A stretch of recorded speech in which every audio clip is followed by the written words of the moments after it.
आप जैसे देख रहे हैं डिस्कशन जिस प्रकार से गोल्ड जो है रिजर्व बैंक ऑफ इंडिया के बारे में पिछले 1.5-2 वर्ष में काफ़ी लोगों ने इसको रेज किया कि हमें जो है हमारा जो गोल्ड फॉरेन बैंक्स में रिजर्व जो है स्टोर्ड है उसे हमें वापस ले आना चाहिए। तो ये सब के लिए गुड न्यूज़ है कि मैक्सिमम जितना हो सकता है उतना गोल्ड रिजर्व्स जो रिजर्व बैंक ऑफ इंडिया के रिजर्व्स में रहता है वो वापस आ चुका है। तो डी डॉलराइजेशन के इस प्रोसेस में हमारे सारे व्यूअर्स को पता है कि गोल्ड का कितना बड़ा इम्पोर्टेंस है, जिसे हम कहते हैं कि एक प्रकार से सनातन करेंसी। क्योंकि जिन्होंने हिस्ट्री देखा है पूरा करेंसी का मूवमेंट होते हुए, कैसे रिजर्व करेंसी स्टेटस पाउंड से शिफ्ट होकर डॉलर में गया, जहाँ पे सेकेंड वर्ल्ड वॉर में यूएस ने वॉर सप्लाईज के एक्सचेंज में पूरा का पूरा गोल्ड एक्यूमुलेट कर लिया, और जैसे ही गोल्ड एक्यूमुलेट हो गया पाउंड को हटा के डॉलर नया रिजर्व करेंसी सेट हो गया। तो बहुत इम्पोर्टेंट है कि 2014 के बाद हमने ये मूवमेंट देखी जहाँ पे ग्लोबल साउथ के कंट्रीज और उनकी सेंट्रल बैंक्स ने जहाँ जहाँ उनका मोस्टली आपने देखा कि बैंक ऑफ इंग्लैंड के पास स्टोर्ड रहता था और कुछ यूरोपीय देशों का अमेरिका के पास भी स्टोर्ड रहता था। तो पिछले 2014 से जिस प्रकार से सारी सेंट्रल बैंक्स ने गोल्ड एक्यूमुलेट करना शुरू किया एक डी डॉलराइजेशन प्रोसेस के तहत, उसका अभी हम कंप्लीशन देख रहे हैं। जब जब बोला जा रहा है कि सेंट्रल बैंक वर्ल्ड वाइड जितनी भी सेंट्रल बैंक्स हैं उसमें से उनके टोटल सेंट्रल बैंक के रिजर्व्स में से 24% प्लस के करीब गोल्ड रिजर्व्स अब सेंट्रल बैंक के रिजर्व्स को कवर करता है world wide on an average. Obviously हर एक कंट्री का सेंट्रल बैंक का अलग अलग प्रपोर्शन होगा, लेकिन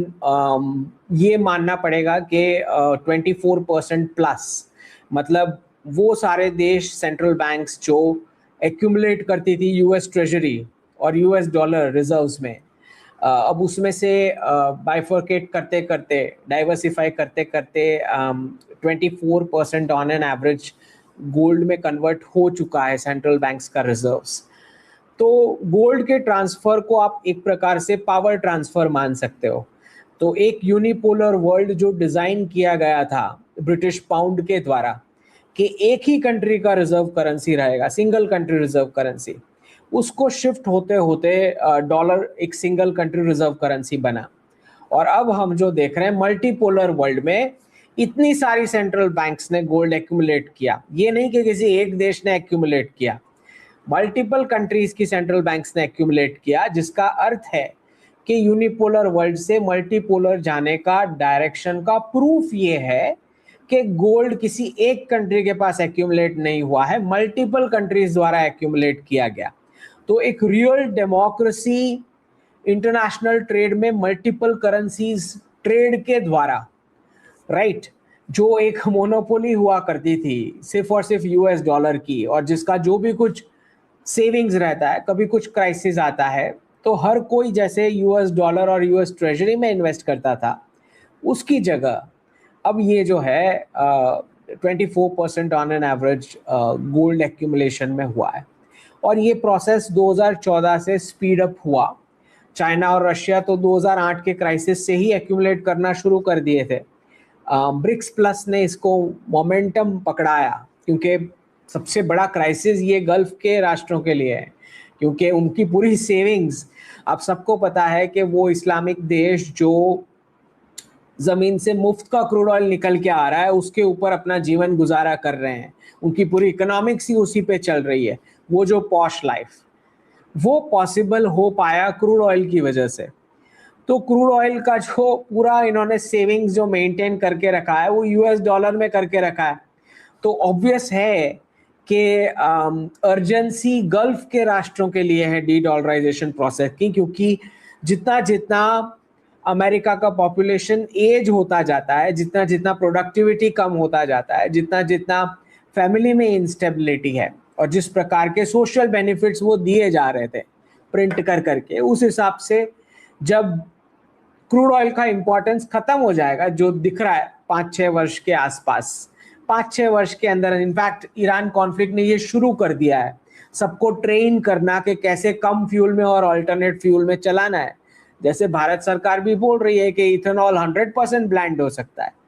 तो जिस प्रकार से ये उस डायरेक्शन में जा रहा है जहां पे post crude oil world is also going to be post dollar world, दोनों सेम है, राइट? क्योंकि आप क्यों उसमें सेव, उस करेंसी में सेव करना चाहोगे? अगर आप गल्फ के देश हैं तो आप वैसी करेंसी में क्यों अपनी सेविंग्स रखना चाहोगे जब आपको पता है कि 5-6 वर्ष में क्रूड ऑयल का इंपॉर्टेंस साफ हो जाने वाला है? तो आप उसमें क्यों सेविंग्स डॉलर में रखोगे? आपको वो भी डाइवर्सिफाई करना पड़ेगा, मल्टी करेंसी बास्केट में जाना पड़ेगा। So I think this is where we are seeing big changes on a global level.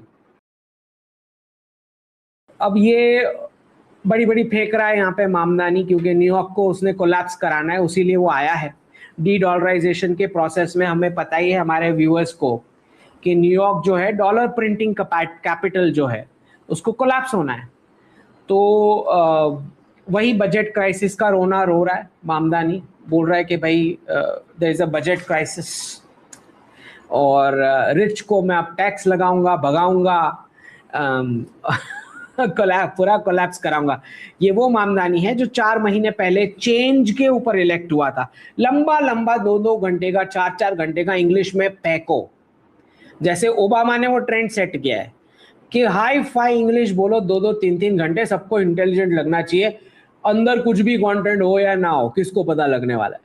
तो ये जो ओबामा का चेला है ये मामदानी, उसका भी यही है, लंबा लंबा इंग्लिश में फेंको, उसका कोई मीनिंग ही नहीं होता है। 2-3 घंटे तुम बोल सकते हो, सामने लोग पता ही नहीं लगता है कि तुम बेवकूफ हो। तो 4 महीने पहले यही मामदानी लंबी लंबी इंग्लिश में फेंक रहा था कि मैं चेंज लाऊंगा, मैं बजट ठीक कर दूंगा, मैं ये कर दूंगा, वो कर दूंगा। अब बोल रहा है कि क्राइसिस है। 4 महीने के अंदर अंदर मेरे से नहीं हो रहा है, ओपनली बोल रहा है। अभी भी वही फैंसी इंग्लिश में बोल रहा है। लोगों को बेवकूफ जो बनाना है इंग्लिश लैंग्वेज के अलावा और किस में बेवकूफ बनाओगे, राइट? वो लैंग्वेज डिजाइन ही बेवकूफ बनाने के लिए हुई है, काम नहीं करने के लिए। प्रेसिडेंट ट्रंप का ये कहना कि भाई भारत तो हेल होल है, और फिर रिवर्स भी किया उन्होंने, ऑब्वियसली प्रेशर आया होगा। लेकिन वहाँ से सैन फ्रांसिस्को से जिस प्रकार की तस्वीरें आती हैं, फिलाडेल्फिया, सैन फ्रांसिस्को, शिकागो, आप सबको पता है किस प्रकार की गर्त में चला गया है उनका पूरा यूथ, जिसको अपने माँ बाप ही नहीं पता कौन है, उस यंग जनरेशन का क्या ही होना था, जिनके डिवोर्स रेट्स इस लेवल पे 40, 50, 60% पे होते हैं। ऑब्वियसली एक फादरलेस कंट्री, एक टॉक्सिक फेमिनिस्ट फादरलेस कंट्री कैसी होती है? तो चिल्ड्रन जो है क्रिमिनल में लग जाते हैं, क्रिमिनल एक्टिविटीज में। कुछ ऐसा ही हाल सैन फ्रांसिस्को और ये सब कुछ एरियाज का देख के ही पता लगता है, बिल्कुल ज़ोंबी जैसे हो चुके हैं। वैसे ही पूरा अमेरिका 1-2 वीक का पुराना बासी खाना एक साथ बना के खाता है, और वो भी कौन सा खाना जो पूरा बायो इंजीनियर्ड, उनकी डीप स्टेट की कंपनीज बायो इंजीनियर करके इतना भयंकर खाना खिला रहे हैं उनको। परमानेंट फार्मा का कस्टमर, डिप्रेशन पिल्स का और फार्मा का कस्टमर बना के वेस्टर्न सिटीजन्स को रखा जाता है। तो इनका हेल होल तो उन्हें पता ही है, जो अमेरिका में रहता है उसको पता ही है। अमेरिका, लंदन, जो भी यूके में रहता है, कनाडा में रहता है, कनाडा तो वेर उनका उसका तो बात ही क्या करें इतना बुरा हाल है। तो जो रहता है उन्हें पता ही है कि कितना बुरा हाल है। पूरा गड़ी के साथ घूमते हैं बेचारे 10 घंटे, मेड वाला काम भी इन्होंने ही करना रहता है, ना खाने पीने का ठिकाना। और जिस प्रकार से रिजर्व करेंसी स्टेटस की वजह से रियल एस्टेट के प्राइसेस इतने ऊपर हवा में उड़ रहे हैं, बिल्कुल जब से यूक्रेन कॉन्फ्लिक्ट स्टार्ट हुआ है तब से इनका पूरा इन्फ्लेशन होके जितने भी डॉलर्स प्रिंट होते हैं खुद ही इन्फ्लेशन भरते हैं। तो इनका हेल होल हो चुका है एक्चुअली। बोलते नहीं बेचारे एनआरआईज, बट चुप चुप बैठे रहते हैं। उनको पूछो तो बिल्कुल टच नहीं करते टॉपिक को, इतने डरे हुए घूमते हैं। गलती से भी कोई टच कर ले ये टॉपिक क्योंकि बड़ी बड़ी फेंकी होती है यहाँ आके जब ट्रैवल कर रहे होते हैं। अब ये फेक रैंकिंग्स धीरे धीरे लोगों को समझ में आ रही है वेस्टर्न यूनिवर्सिटीज की। तो यूके में किसी स्टूडेंट ने 1 करोड़ खर्चा है डिग्री के लिए, अब जॉब नहीं मिल रहा है, 500 एप्लीकेशन कर चुका है। ऑब्वियसली हम 4 साल से अलर्ट कर रहे थे इसके बारे में, लेकिन अब मेन स्ट्रीम मीडिया लिख रहा है। बर्बाद हो जाने के बाद हमारे एक्सपर्ट्स का ये है ना, पोस्टमार्टम एनालिसिस, हेडलाइन आ जाने के बाद, पहले वो पूरा बर्बाद हो जाए उसके बाद रियल वाला बताएंगे। ये हाल है हमारे मीडिया का। चल, बड़ा इंटरेस्टिंग जियोपॉलिटिक्स में यहाँ पे किंग चार्ल्स जो इस्लामिक, ऑलमोस्ट इस्लामिक हो चुके हैं, जिस प्रकार से वो बोलते हैं कि मैं ईस्टर का विश नहीं करूंगा क्रिश्चियंस को, वो डोनाल्ड ट्रंप के पास आए हुए हैं और बोल रहे हैं कि भाई तुमने कमेंट मारा था कि अगर यूएस नहीं होता तो यूरोपियंस जो हैं वो सारे जर्मन बोल रहे होते हैं। तो किंग चार्ल्स ने भी आके कमेंट मारा कि भाई हम नहीं होते तो तुम भी फ्रेंच बोल रहे होते। तो ये सब नॉस्टैल्जिया है ना इन सबको, जिनका वर्ल्ड स्टेज पे जिनका पावर अब डाइल्यूट हो रहा है, अब उनको पुरानी यादों से काम चलाना पड़ेगा। तो ये जो इस्लामिक ब्रिटेन है, ऑलमोस्ट इस्लामिक कंट्री, अब सबसे बड़ा डेंजर ये है कि ये सारे न्यूक्लियर पावर्ड यूरोपियन कंट्रीज अब इस्लामिक मेजॉरिटी होने की ओर और फिर क्रूजेड्स की ओर आगे बढ़ रहे हैं। और वो अमेरिका अब तैयार कर रहा है क्रूजेड्स को स्पॉन्सर करने के लिए 2031 से। बहुत बड़ा ब्लडशेड यूरोप के लिए तैयार हो रहा है बैकग्राउंड। दूसरा बड़ा इंटरेस्टिंग है कि टेक्सास में एक 400 एकड़ की मुस्लिम ओनली सिटी बन रही है टेक्सास में। तो इसको जो है यूएस कोर्ट में ऑब्वियसली इसका विरोध हुआ, उसके बाद यूएस कोर्ट ने गो अहेड दे दिया कि हाँ भाई ठीक है, कोई प्रॉब्लम नहीं है इसमें। तो 2031 से, क्योंकि आप देख रहे हैं कि ये होने के बाद बहुत सारे मागा रिटार्ड्स आपको मालूम है ना, स्क्रीन पे आ जाते हैं और बोलना शुरू करते, अरे ये तो ये हो गया वो हो गया। लेकिन मागा रिटार्ड्स की सुनेगा कौन? ना कोर्ट सुनने वाली, ना प्रेसिडेंट ट्रंप भी इसमें कुछ कर पाएंगे। मुझे नहीं लगता कोई इसको रोक पाएगा। क्यों नहीं रोक पाएगा? क्योंकि 2031 से जो हमने प्रेडिक्शन दिया है कि यूरोप में क्रूजेड्स होने हैं, उसका पूरा फंडिंग का अरेंजमेंट टेक्सास से होने का है। तो पहले न्यूयॉर्क को कोलैप्स करा के टेक्सास में सब कुछ शिफ्ट होगा, financial centre. Texas stock exchange will be the main stock exchange, और उसके बाद टेक्सास से ये पूरा फंडिंग इरानियन ऑयल का राउट होके क्रूजेड्स जो यूरोप में क्रिश्चियनिटी और इस्लाम के बीच होने हैं, उसका फंडिंग अरेंजमेंट टेक्सास करेगा। स्टार्टिंग टेक्सास से होनी है। तो ये अच्छा खासा बहाना अभी से रेडी हो रहा है। पता है ना टेक्सास में क्या क्या वारदातें होगी, राइट? अगर यूरोप में आपको क्रूजेड्स फंड करना है 2031 से, तो उससे पहले टेक्सास में टेरर अटैक होने चाहिए नहीं होने चाहिए? तो उसका प्लानिंग चल रहा है। आपको लगता है प्रेसिडेंट ट्रम्प रोक पाएंगे ये मुस्लिम सिटी टेक्सास में 400 एकड़ की? मुझे नहीं लगता, क्योंकि ऊपर जिसने डिसाइड कर रखा है वो डिसाइड हो चुका है, राइट? तो टेक्सास में टेरर अटैक्स तो होंगे, और उससे पहले न्यूयॉर्क कोलैप्स होके फाइनेंशियल सेंटर टेक्सास शिफ्ट होगा। ये सभी कुछ 2030 तक हो जाएगा। फिर 2031 से क्रूसेड शुरू होंगे यूरोप में। चलें, तो ना अमेरिकी एडमिनिस्ट्रेशन, ना मागा के रिटार्ड्स, ना अमेरिकी प्रेसिडेंट, कोई ये मुस्लिम सोसाइटी को रोक नहीं पाएगा, क्योंकि टेक्सास में टेरर अटैक्स होने हैं यूरोप में क्रूसेड स्टार्ट हो उससे पहले। चलें। ऐतिहासिक जीत, और हर्ष सांघवी जी आपको पता ही है, हमारे जो डेप्यूटी चीफ मिनिस्टर हैं, उनकी बहुत ज़्यादा मेहनत इलेक्शन में।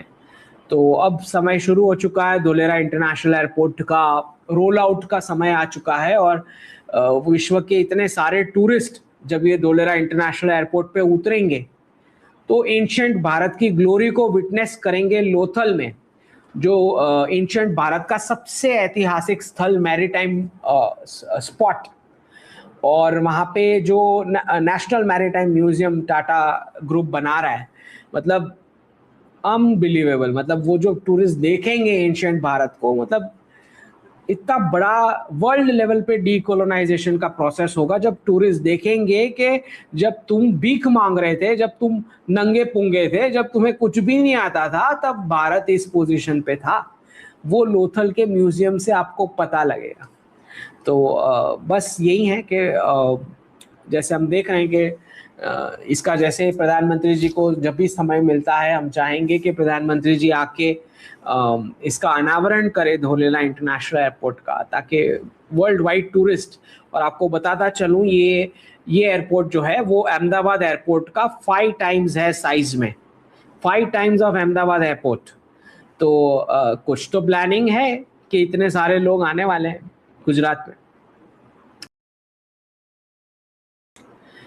यूएई जो है ओपेक और ओपेक प्लस दोनों से एग्जिट कर रहा है, और ये होना ही था। मैंने बीच में ट्वीट करके 2 फोटोज डाले थे, एक जयशंकर जी का फोटो था गल्फ की विजिट का, और दूसरा यूएई के प्रिंस चाइना में जो लैंड हुए थे। दोनों फोटो मैंने साथ में डाल के क्लियर ट्वीट किया था कि बहुत ही इंपॉर्टेंट मीटिंग्स कंक्लूड हो चुकी है। तो उस चाइना वाली मीटिंग से यूएई के 24 अग्रीमेंट साइन हुए हैं यूएई और चाइना के बीच। ध्यान से सुने, 24 अग्रीमेंट साइन हुए हैं। और दोवल जी जब सऊदी अरेबिया की विजिट के लिए गए और उसके बाद यूएई के विजिट के लिए गए, उसके बाद यूएई का ये डी-डॉलराइजेशन वाला अनाउंसमेंट आया है, ओपेक और ओपेक प्लस से हम बाहर हो रहे हैं। अब क्यों ये इंपॉर्टेंट है? ये इसलिए इंपॉर्टेंट है क्योंकि ऑयल फॉर सिक्योरिटी प्रोग्राम के तहत जो 2 बकेट थियरी क्रिएट करी गई थी पेट्रो डॉलर वाली, कि ईरान के टेरर ग्रुप से हम तुमको बचाएंगे, बदले में तुम सारा क्रूड ऑयल डॉलर में बेचोगे, पूरा का पूरा गल्फ। वो ऑयल फॉर सिक्योरिटी प्रोग्राम अब डी डॉलराइजेशन के प्रोसेस के तहत अब रिवर्स हो रहा है और यूएई ओपेक और ओपेक प्लस से बाहर निकल रहा है। और क्योंकि चाइना के सपोर्ट से 24 अग्रीमेंट साइन हो चुकी है और भारत की भी इसमें मर्जी शामिल है, तो अर्लीस्ट हम देख पाएंगे कि कैसे यूएई फूड फॉर ऑयल वाला प्रोग्राम शुरू करके डिफरेंशियल प्राइसिंग शुरू करेगा ऑयल की नॉन डॉलर रेफरेंसिंग के साथ। तो डी डॉलराइजेशन का प्रोसेस आगे बढ़ते हुए, ऑब्वियसली सऊदी में विजिट हो गई थी, इसका मतलब ही ये होता है कि सऊदी को पूरा कॉन्फिडेंस में लिया गया कि हम ये डिसीजन लेने जा रहे हैं। और इस विजिट में जो आप देख रहे हैं अजीत डोवल जी और MBZ, यहाँ पे मैंने लिखा वी विल हैंडल, भारत और चाइना हैंडल कर लेगा, आप एग्जिट कर लो। अब यहाँ पे इतिहाद एयरवेज ने 15 पाकिस्तानियों को 48 आवर्स का नोटिस दिया है, भाई निकलो यूएई से। मैंने इब्राहिम हाशिम को इधर टैग किया है बिकॉज मेरे अच्छे मित्र भी हैं, चाइना में पोस्टेड है और यूएई से, और मैंने इनको टैग करके लिखा है कि भाई यूएई में पूरे के पूरे पाकिस्तानी ड्राइवर्स आपको दिखाई देते हैं, इनका एक कार्टेल बन चुका है। तो भारत फटाफट से रिप्लेसमेंट अरेंज कर सकता है अगर आप इनको निकालें यूएई से। तो दे शुड थिंक, क्योंकि ये सारे रेडिकल्स हैं, जब कभी कुछ न्यूज़ आता है तो पूरा यूएई डैमेज करते हैं ये लोग, अफवाह फैलाते हैं, रेडिकलिज्म की चीज़ें करते हैं सोशल मीडिया पे। तो पाकिस्तानी आपको पता ही है, वो सारे भीखमंगे जो कटोरे लेके घूमते हैं। इतना न्यूज़ेंस हो चुका है, सऊदी अरेबिया और यूएई को पता है कि जब प्राइम मिनिस्टर खुद उनका कटोरा लेके आता है तो नीचे के लेवल के मासेस किस प्रकार के लोग होंगे जो प्लेन में भी इलीगल चढ़ जाते हैं और यूएई आके भीख मांगते हैं। तो इतना न्यूज़ेंस इनका हो चुका है और कब्जा हो चुका है ड्राइविंग वाले टास्क में। जैसे यहाँ पे ओला उबर में आपको बहुत सारे रेडिकल्स दिखाई देंगे, बिल्कुल वैसे यूएई में सारे के सारे ड्राइवर्स मेजॉरिटी आपको पाकिस्तानी दिखाई देंगे। तो मैंने इब्राहिम को इसीलिए टैग किया है कि भाई देखो इनको निकालो, क्या करेंगे इनको रख के यूएई में। अब ये ऑब्वियसली हमारे एक्सपर्ट चाइना को ब्लेम करते रहते थे माओइज्म के लिए पिछले 30-40 वर्षों से लीगेसी मीडिया पे। अब सारा कैश फ्लो पकड़ा जा रहा है। मैंने हर बार बताया कि अगर जियोपॉलिटिक्स नहीं समझ में आती तो मुंह बंद रखा करो, कैश फ्लो अगर आपको नहीं समझ में आता तो चुप रहो, रॉन्ग एनालिसिस ना करें। 30-40 वर्षों से माओइज्म के लिए चाइना को ब्लेम कर करके हमारे लीगेसी एक्सपर्ट्स जो फेक इमेज क्रिएट कर दी है, क्योंकि वेस्टर्न कट कॉपी पेस्ट किया हेडलाइन का, अब पकड़ा जा रहा है कि ये सारा कैश तो यूएस से आ रहा है माओइस्ट एक्टिविटीज के लिए। अब सारा पकड़ा जा रहा है, ये सारा मिशनरी का फंडिंग माओइज्म में डाइवर्ट हो रहा था, और ये सारे अमेरिकन क्रेडिट कार्ड्स और ये सब पकड़ा जा रहा है, डेबिट कार्ड्स, कैश भी वहीं से आ रहा है। तो माओइज्म के लिए भी चाइना को ब्लेम दे रहे थे हमारे एक्सपर्ट्स, अब सब कुछ अमेरिका का निकल के आ रहा है कैश फ्लो।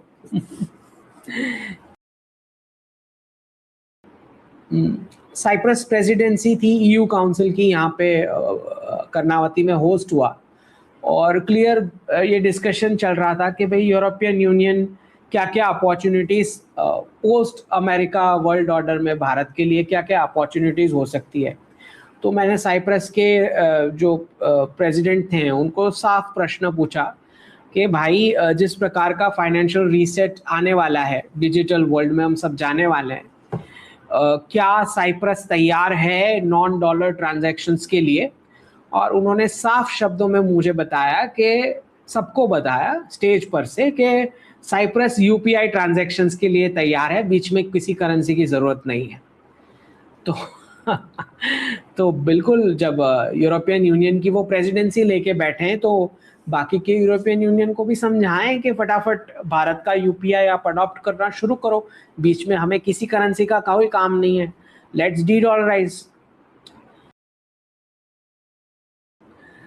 अब ये बड़ा इंटरेस्टिंग, नेपाल और भारत दोनों एक दूसरे के खिलाफ एक्शन लेके पूरा बॉर्डर पे डी रेडिकलाइजेशन का प्रोसेस कंप्लीट कर रहे हैं, और मीडिया में इसको बताया जा रहा है उल्टा, बेचारे क्योंकि सिर्फ हेडलाइंस पढ़ना ही आता है उनको।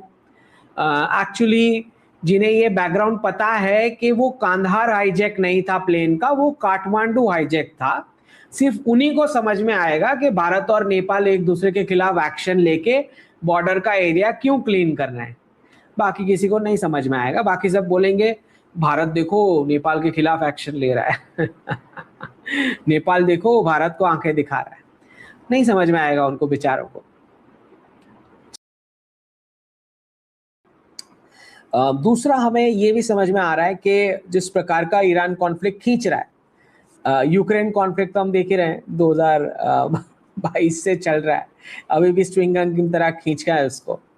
बिल्कुल वैसे ईरान वाला कॉन्फ्लिक्ट भी जो है, जबकि हम सबको पता है कि अमेरिकन फोर्सेस ब्रूटल एक्शन लेके इसको क्लोज कर सकती है, लेकिन कहीं ना कहीं अरेंजमेंट जो कोई भी डिसीजंस ले रहे हैं ग्लोबल मार्केट फोर्सेस वाले, जहाँ से भी डिसीजंस लिए जा रहे हैं, कहीं ना कहीं वो स्ट्रेच करना चाह रहे हैं ईरान का कॉन्फ्लिक्ट। यूक्रेन जितना नहीं होने वाला है, लेकिन स्ट्रेच ये तब तक होगा, मतलब एक प्रकार से आप अगर इसको पॉज मान के चलो तो वापस रीस्टार्ट होना है, तो पॉज रिस्टार्ट होते होते ये तब तक चलना है जब तक क्राइसिस पूरा विजिबल नहीं हो जाता और विश्व के देश वो सारे ऑल्टरनेटिव्स खोज नहीं लेते जिसमें एटलीस्ट स्टार्टिंग हमें डाइवर्सिफाई करना शुरू करना पड़ेगा पूरे विश्व को नॉन क्रूड ऑयल ऑप्शंस में। तो आप ईवी में देखोगे, इलेक्ट्रिक व्हीकल्स में देखोगे इसको बूम होता हुआ, ये इस कॉन्फ्लिक्ट की वजह से और भी बिजनेस बूम होता हुआ। दूसरा आप देखोगे जैसे इथेनॉल ब्लेंडिंग की बात हुई तो ऑब्वियसली व्हीकल्स की मशीनरी भी उस हिसाब से थोड़ी चेंज होएगी।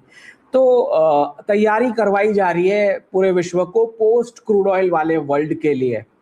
तो गल्फ के लिए ये बहुत बड़ा क्राइसिस है, क्योंकि मुफ्त का जो क्रूड ऑयल जमीन से निकल रहा है उसके अलावा दूसरा टूरिज्म है उनके पास, टूरिज्म भी नहीं हो पा रहा है बिकॉज वेस्ट एशिया रीजन पूरा कॉन्फ्लिक्ट में है, ना टूरिज्म का रेवेन्यू हो पा रहा है, राइट। तो इस नज़रिए से जब दो इम्पॉर्टेंट मीटिंग्स हुई, एक जो यूएई के प्रिंस की मीटिंग हुई चाइना में जहाँ पे 24 अग्रीमेंट्स यूएई ने साइन करी चाइना के साथ, और दूसरी मीटिंग जो अजित डोवल जी और ऑब्वियसली उससे पहले जयशंकर जी जाके आए हुए थे वेस्ट एशिया में, ये जो सऊदी अरेबिया और यूएई की विजिट्स हुई इम्पॉर्टेंट, इसके बाद यूएई ने ओपेक से एग्जिट करने का निर्णय लिया। तो पूरा का पूरा oil for security program reverse होते हुए हम देख रहे हैं डी डॉलराइजेशन के इस प्रोसेस में। जो बिल्कुल हमारे यूएस के लिए एक्सपेक्टेड था। चाइना ने अनाउंस किया है कि इस वर्ष कैलाश यात्रा के लिए 1000 भारतीय पिलग्रिम्स। तो ये मैंने 5 दिसंबर 2024 में ये प्रेडिक्शन दिया था। क्लियरली मैंने उनको टैग किया था, चाइनीज स्पोक्स पर्सन को, कि कैलाश मानसरोवर की फीस और प्रोसीजर्स नीचे आना चाहिए और बड़े से बड़े बैचेस आप अप्रूव करना शुरू करें, फास्टर एक्सेस दें हमें। तो खाली मीठी मीठी बातें बोल के नहीं चलेगा, काम करके दिखाओ तो पता चले कि भाई चाइना इंटरेस्टेड है स्ट्रॉन्गर रिलेशनशिप में। तो दिसंबर 24 का मैंने उनको टैग करके डिमांड किया प्रेडिक्शन, और ये 1 मई को अब ये हो चुका दिख रहा है। ऑब्वियसली हम चाहेंगे, जो मैंने बताया हुआ है, कि जैसे ही पीओके का होमवर्क कंप्लीट होता है तो तिब्बत, ऑक्यूपाइड तिब्बत, तो ऑक्यूपाइड तिब्बत में भारतीय फैमिलीज को बिना रेगुलेशंस के, बिना रेगुलेटरी हैसल्स के फ्री एंट्री और एग्जिट ऑक्यूपाइड तिब्बत में चाहिए। That should be our goal, right. ये प्रेडिक्शन भी मैंने दे रखा है। होपफुली अगर ये भी सच हुआ है तो वो भी हो ही जाना चाहिए कुछ वर्षों में। Let's see. दूसरा,